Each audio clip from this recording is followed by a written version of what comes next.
সালামু আলাইকুম, সবাইকে স্বাগত জানাচ্ছি। কানাডার অনেকগুলো পিআর সিস্টেম, তার মধ্যে একটা অন্যতম হলো স্পাউজাল স্পন্সরশিপ ক্যাটাগরি। এই স্পাউজাল স্পন্সরশিপ ক্যাটাগরিতে পার ইয়ারে ৮০,০০০-এর অধিক ইমিগ্রেন্ট ভিসা ইস্যু করে কানাডা গভর্নমেন্ট। সুতরাং সংখ্যাটা কম না। এটা যদি আরও একটু খোলসা করি, যাদের সিটিজেনশিপ অথবা কানাডার পিআর স্ট্যাটাস আছে কিন্তু তার ফ্যামিলি বলতে তার ওয়াইফ, তার বেবি, তারা হয়তো এখনও কানাডার পিআর হোল্ডার হননি, তো তাদেরকে পিআরএ কনভার্ট করার জন্য কানাডা গভর্নমেন্ট ফ্যামিলি ক্লাস ক্যাটাগরিতে সুযোগ দিয়ে থাকে। সেটাকে বলা হয় স্পাউজাল স্পন্সরশিপ বা ফ্যামিলি স্পন্সরশিপ। এক্ষেত্রে ওয়াইফ বা হাজব্যান্ড যিনি কানাডার পিআর না, তার স্পাউস যদি কানাডার পিআর বা সিটিজেন হন, তার রেফারেন্সে এখানে পিআরের জন্য আবেদন করা যায়। তাদের চিলড্রেনরা করতে পারে। এরপরে আরেকটা প্রোগ্রাম রয়েছে প্যারেন্ট গ্র্যান্ড প্যারেন্ট প্রোগ্রাম, অর্থাৎ মা বাবা, দাদা দাদি, নানা নানি, তাদেরকেও পিআরে কনভার্ট করা যায়। সেটার জন্য বছরে কোটা থাকে 20,000-এর মতো। তো সেগুলো আবার লটারি সিস্টেম, সেগুলোতে ঝামেলা আছে। তবে স্পাউজাল স্পন্সরশিপে খুব বেশি ঝামেলা নেই। সিস্টেমেটিক ওয়েতে চেষ্টা করলে, এলিজিবল হলে এখানে অ্যাপ্লিকেশনগুলো সাকসেসফুল করা যায়। তো রিসেন্ট একটা স্ট্যাটিস্টিক্যাল ডাটায় দেখা যাচ্ছে যে 25%-এর অধিক অ্যাপ্লিকেশন সেগুলো এলিজিবিলিটি হারিয়ে ফেলতেছে। এই কারণে মূলত আজকে টপিকটি সিলেক্ট করা। যারা কানাডাতে আছেন, যারা স্পন্সর করতে চান তাদের স্পাউসদেরকে, এবং যারা স্পন্সর হতে চান আউট অফ কানাডা থেকে, সবার জন্য আলোচনাটি গুরুত্বপূর্ণ ভূমিকা রাখবে আশা করি। আমাদের সাথে থাকুন এবং বিষয়গুলো জানুন। হোয়াই ওভার 25% অফ স্পাউস আর sponsorship applications don't get process.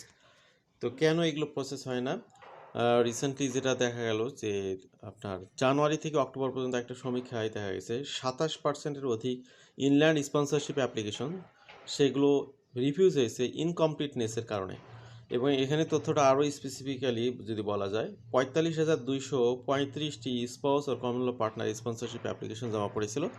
সেখানে আপনার 32,994টি প্রসেস হয়েছে বা প্রসেসিংয়ের জন্য অ্যাকসেপ্ট করা হয়েছে। বাকি 12,241টি অ্যাপ্লিকেশন এটা R10 কমপ্লিটনেস থেকেই তারা বাদ পড়ে গেছে। তো এই হলো একটা অবস্থা। এই জায়গাতে সচেতনতা খুবই জরুরি। An application will only be considered complete if it satisfies the requirement established under Regulation 10. এটাকে বলা হচ্ছে R10 বা Regulation 10 of the Immigration and Refugee Protection Regulations. এখানে একটা হিস্টোরি আপনারা দেখতে পাচ্ছেন ব্যাপক আকারে। Applications that passed or failed in the completeness check in 2025 সালে একটা তথ্য এখানে চলে এসেছে বোঝানোর জন্যে। তো জানুয়ারি মাসে 3,606-এর মধ্যে 1,635 জন ফেল করেছে। তারপরে ফেব্রুয়ারিতে 3,051-এর মধ্যে 1,379 অ্যাপ্লিকেশন। তারপরে হচ্ছে মার্চে 2,928-এর মধ্যে 1,180। এইভাবে দেখতে পাচ্ছেন আপনারা অগাস্ট পর্যন্ত এখানে দেওয়া রয়েছে। এরপর অক্টোবর পর্যন্ত এখানে সবগুলো তথ্য দেওয়া রয়েছে, যেটার সামারিটা আপনারা জেনেছেন যে 12,000 সামথিং অ্যাপ্লিকেশন সেগুলো আপনার বাছাইয়ের সময় বাদ পড়ে গেছে। তো এটা একটা অ্যালার্মিং ইস্যু যে আপনি আপনার স্পাউসদেরকে এখানে পিআরএ কনভার্ট করবেন, সেই জায়গাতে একটা বাধাগ্রস্ত অবস্থা চলে আসতেছে অনেক কিছু না জানার কারণে, না বোঝার কারণে। About the application assessment process. তো once you submit inland spousal sponsorship application online, the immigration department first does an application completeness check R10. An application pass the R10 completeness check if all required forms, document, information, signature, fees listed in the official checklist are successfully included at the time of submission. তো ভালো করে খেয়াল করুন, আপনি যখন কোনো application submit করবেন সেটার যে চেকলিস্ট আছে, চেকলিস্টে মেনশন করা সবগুলো তথ্য আপনাকে সুন্দরভাবে সাবমিট করতে হবে। বিশেষ করে ফর্মগুলো প্রপারলি পূরণ করে দিতে হবে। ডকুমেন্টস যেগুলো আনুষঙ্গিক আছে সেগুলো অ্যাটাচ করে দিতে হবে। চেকলিস্ট ধরেই দেখলে আপনি সব ডকুমেন্টস বুঝবেন না, এই জন্য আপনি স্পেশালিস্ট বা এখানে লয়ার কিংবা প্রফেশনাল সার্ভিসটা নেওয়া উচিত বলে মনে করি। নিজে নিজে করতে গেলেই এই ধরনের সমস্যাগুলো সম্ভাবনা বেশি থাকবে, যার কারণে দেখা গেলো যে 25%-এর অধিক অ্যাপ্লিকেশন তারা বাছাই বাদ পড়েছে এলিজিবিলিটি চেকেই।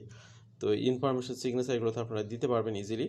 এলিজিবিলিটির ক্ষেত্রে সাধারণত এই বাছাই পর্বে আপনার স্পন্সর বা স্পন্সর পারসন এইগুলো যাচাই বাছাই করা হয় না, আগে যেগুলো বলা হলো সেগুলো যাচাই বাছাই করা হয়। If your sponsorship application fails to meet the requirement specified in R10, it will be returned to you. In such case IRCC will issue you a refund. তো একদম প্রাইমারি স্টেজে বাছাই পড়বে, যদি আপনাদের অ্যাপ্লিকেশনগুলো বাদ পড়ে যায় তাহলে আপনাদের যে ফান্ড, যে আপনি যে ফিটা দিয়েছিলেন সেটা আপনাদেরকে কমপ্লিটলি রিফান্ড করবে Canada government. If IRCC deems the application to be complete, it will enter the processing stage at the following will occur. তো এবার যদি আপনার অ্যাপ্লিকেশনটা যদি প্রসেসিং স্টেজে টিকে যায় তাহলে কী কী ঘটবে, এক্ষেত্রে আপনাদের জন্য একটা অ্যাপ্লিকেশন নাম্বার ইস্যু করা হবে, অ্যাকনোলেজমেন্ট অফ রিসিট আপনাদেরকে দেওয়া হবে, তারপরে হচ্ছে এই লেটার একটা ইস্যু করা হবে, সেটা দেওয়া হবে সেন্ট্রালাইজ ইনটেক অফিস। এটা হচ্ছে কানাডার মূলত এই ভিসা প্রসেসিংয়ের কাজগুলো করে থাকে, পিআর প্রসেসিংয়ের কাজগুলো থাকে। এটা নোভাইস্কের সাথে অবস্থিত, সিডনি নোভাইস্কের সাথে। The applicants my CIC account submitted online or by mail. The eligibility of the sponsor will be assessed. The eligibility for permanent residency and admissibility of the sponsored person will be assessed. A letter will be sent requesting the sponsored person and dependents, if applicable, submit medical exam and biometrics. তো যখন acknowledgement of রিসিটটা আপনাদেরকে issue করা হবে, যিনি sponsor তিনি হচ্ছে তার স্ট্যাটাসগুলো, অ্যাপ্লিকেশনগুলো স্ট্যাটাসগুলো check করতে পারবেন IRCC অ্যাপ্লিকেশন ট্র্যাকার থেকে। তো যাকে স্পন্সর করা হচ্ছে তিনি এখানে এই চেকগুলো করতে পারবেন। এই সুযোগগুলো আপনাদেরকে দেওয়া হবে IRCC সিকিউর অ্যাকাউন্ট থেকে। Following assessment, IRCC will send the sponsor or an email or letter telling them whether they have been approved or refused to be sponsored. তো সব কিছু যে দিলেন, আপনার অ্যাপ্লিকেশন নাম্বার পাওয়ার পরে আপনার অ্যাপ্লিকেশনগুলো যাচাই বাছাই করা হবে। এগুলো যদি টু দ্য পয়েন্টে ঠিক থাকে তাহলে আপনাদেরকে রেজাল্টটা জানানো হবে যে এটা অ্যাপ্রুভ হলো নাকি রিজেক্ট হলো। যদি অ্যাপ্রুভ হয় IRCC will then assess the eligibility of the person being sponsored. তো প্রাইমারি স্টেজে অ্যাপ্রুভ হলে তখন স্পন্সর, যাকে স্পন্সর করা হচ্ছে, যিনি সিটিজেন বা পিআর হোল্ডার না, যিনি পিআরের জন্য আবেদন করেছেন, তার এলিজিবিলিটিগুলো অ্যাসেস করা হবে। যদি রিফিউজ করা হয়, when you apply you inform IRCC whether you want to withdraw your sponsorship or continue processing your spouse partner PR application in the case of your refusal as a sponsor. In the case of withdrawal, all fees will be refunded. If in the case of continued PR application processing, no processing fee will be returned. তো এই স্টেজে আপনার চাইলে স্পন্সররা তাদের অ্যাপ্লিকেশনটা withdraw করে নিতে পারে। যদি উইথড্র না করা হয় তাহলে এটা ফাইনাল প্রসেসে চলে গেলে ফিগুলো আর রিফান্ড করা হবে না। এরপরে আমরা আসি স্পন্সর্ড পার্সনের অ্যাপ্লিকেশন যদি অ্যাপ্রুভ হয়, IRCC may ask your spouse partner to send their passport, আনুষঙ্গিক ডকুমেন্টগুলো এখানে পাঠাতে হবে আপনাদেরকে। Your spouse partner will send instruction to how to confirm their PR status online through the permanent resident portal. An in-person interview may be requested. If so, IRCC will inform them of its time and place and what documents to bring. এখানে একটা বিষয় ভালো করে খেয়াল করবেন, কানাডাতে usually interview হয় না, কিন্তু এই ফ্যামিলি স্পন্সরশিপের ক্ষেত্রে ইন্টারভিউ হয়। ধরুন আপনি বাংলাদেশ থেকে অ্যাপ্লাই করেছেন, আপনার স্পাউস বাংলাদেশে আছে, সেক্ষেত্রে আপনাদের ইন্টারভিউটা বাংলাদেশে কানাডা এম্বাসিতে হবে। ইউজুয়ালি কানাডার বাংলাদেশ এম্বাসি কিন্তু ভিসা প্রসেস করে না, কিন্তু এই ধরনের স্পাউস আর স্পন্সরশিপের ইন্টারভিউগুলো ইউজুয়ালি লোকাল এম্বাসি থেকে হয়ে থাকে। আর ইনল্যান্ড কানাডার ক্ষেত্রে তো কানাডাতে অনেক এম্বাসি রয়েছে, সেখানে আপনাদেরকে শিডিউল দেওয়া হবে, সেখানে গিয়ে আপনাদেরকে ইন পার্সন বিষয়গুলো ফেস করতে হবে। IRCC will communicate the reason for refusal. যদি রিফিউজ হয় তাহলে কী কারণ রিফিউজ করা হলো এটার রিজনগুলো ব্যাখ্যা করে আপনাকে লেটার পাঠাবে। IRCC notes that inland sponsorship application refusal can not be appealed. তো ইনসাইড কানাডা থেকে যদি এগুলো করা হয় আপিলের সুযোগ নেই, আউটসাইড কানাডা থেকে করলে আপিলের সুযোগ থাকে। How to ensure your application face the R10 completeness check. To pass the R10 completeness check and have your application enter the processing stage, you need to submit a complete application. Ensure you submit complete application following the steps detailed below. এখন এই R10 completeness থেকেই তো ধরা খাচ্ছে অনেকেই বা হচ্ছে না। এক্ষেত্রে আমরা সবগুলো স্টেজ আপনাদেরকে দেখাবো কিভাবে করলে আপনি প্রাইমারি স্টেজটা এখানে সাকসেসফুলি পার হতে পারেন। এখানে sponsor your spouse, common law partner, conjugal partner, dependent child, complete guide এখানে IMM 5289, এটা দিয়ে গুগল করলে আপনি এই ফর্মটা চেকলিস্ট পেয়ে যাবেন। বা একটা ইনস্ট্রাকশন পেয়ে যাবেন। এই ইনস্ট্রাকশনের মধ্যে চেক লিস্ট আছে, এগুলো থেকে ফর্মগুলো ডাউনলোড করবেন এবং পুরো ইনস্ট্রাকশনটা থরলি নিজে পড়বেন। আর লয়ারের মাধ্যমে করলে তারাই বিষয়গুলো ফলো করে আপনার অ্যাপ্লিকেশনটা প্রসিড করবে। This will aid if the application preparation for both your application to sponsor your spouse partner. তো ওখান থেকে গাইড থেকে আপনার বিস্তারিত পাবেন। সেকেন্ড স্টেজ সেটা হলো যে ডকুমেন্ট চেকলিস্টটা আপনি পাচ্ছেন, সেই ডকুমেন্ট চেকলিস্টে যে ডকুমেন্ট লিস্ট দেওয়া আছে সেগুলো সবগুলো আপনি ইনক্লুড করবেন এবং যে ফর্মগুলো আছে এখানে দেখুন ডকুমেন্ট চেকলিস্ট হচ্ছে IMM 5287, এটা ডাউনলোড করবেন। এই ডকুমেন্ট চেকলিস্টে যে বিষয়গুলো আপনি পূরণ করতেছেন সেগুলো টিক দিবেন। স্পন্সর পারসন ডকুমেন্ট চেকলিস্ট, এখানে দুই ধরনের ডকুমেন্ট চেকলিস্ট রয়েছে। একটা হলো যিনি PR এর জন্য আবেদন করতেছেন তার বা স্পন্সর পারসন, আর হলো যিনি স্পন্সর করতেছেন তার একটা চেকলিস্ট IMM 5533। তো উভয় চেকলিস্ট আলোকে আপনাদের উভয় জায়গা থেকেই একজন যিনি স্পন্সর করতেছেন তার কী কী অ্যাবিলিটি আছে সেগুলো এবং ফর্মগুলো তাদেরকে দিতে হবে। সব ফর্মগুলো সাপোর্টিং ডকুমেন্টগুলো সঠিকভাবে পূরণ করে সাজায়ে আপনাকে এখানে সাবমিট করতে হবে। আপনি চাইলে একজন ইউজার রিপ্রেজেন্টেটিভ হায়ার করতে পারেন এগুলো স্মুথলি করার জন্য। Note that the document checklist itself is a document, অর্থাৎ ডকুমেন্ট চেকলিস্টটাও কিন্তু আপনার যে মূল ডকুমেন্টের সাথে দিতে হবে।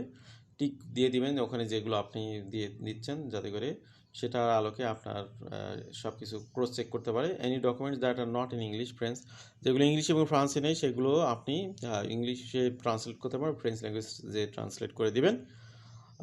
এইভাবে আপনার এগুলো কমপ্লিট করতে হবে। থার্ড যে স্টেজ, আপনারা অ্যাপ্লিকেশন ফর্মগুলো ভালোভাবে পূরণ করবেন, ভালোভাবে চেক করবেন। সিগনেচার যেখানে দেওয়া সেখানে সিগনেচার দেওয়ার চেষ্টা করবেন, কোনো জায়গাতে কোনো মিসিং না থাকে এইভাবে কমপ্লিটনেস চেক করবেন। কোনো কিছু যদি আপনার জন্য প্রযোজ্য না হয় তাহলে সেখানে NA লিখবেন।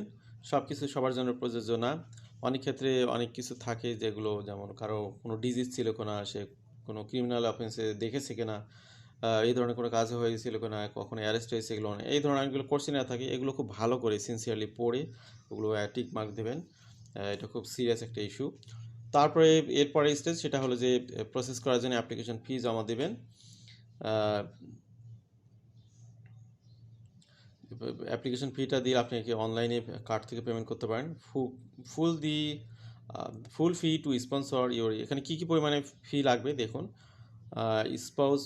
স্পন্সর পার্সনের জন্য 1205, এগুলো কিন্তু 30 এপ্রিল থেকে আবার বেড়ে যাবে। স্পন্সরশিপ ফি 85, তারপরে হচ্ছে আপনার principal applicant processing fee 545, right of permanent residency fee 575, full fee to add a dependent child 170। এর মধ্যে কী কী রয়েছে, sponsorship fee 85, principal applicant processing fee 545, তার full biometric fee 85 per person, অথবা ফ্যামিলি প্যাকেজে হলে 170 কানাডিয়ান ডলার। তো এইভাবে ফিগুলো দিবেন, দিয়ে আপনারা প্রসিড করবেন। যেভাবে আপনাদের যে পরিমাণে ফ্যামিলি মেম্বার তার আলোকে ফিগুলো ওইভাবে আপনাকে সাজিয়ে নিতে হবে। Double check your application to confirm it complete, form signed, correct documents attached, fees paid, receipt attached, সব কিছু যখন ঠিকঠাক হবে তখন সাবমিট ইউর অ্যাপ্লিকেশন বা অ্যাপ্লিকেশনটা সাবমিট করবেন। এই হলো অবস্থা। তো আমরা আজকে আপনাদেরকে মূলত স্পাউজাল স্পন্সরশিপের যে ব্যারিয়ারগুলো ফেস করতেছেন অনেকে, যাতে ভবিষ্যতে যারা অ্যাপ্লিকেশন করবেন তারা ব্যারিয়ারে না পড়েন, সমস্যায় না পড়েন, সেজন্যই ফ্যামিলি ক্লাস স্পন্সরশিপের জন্য এই তথ্যটা তুলে ধরলাম। ভালো থাকবেন সবাই, আল্লাহ হাফিজ, সালামু আলাইকুম।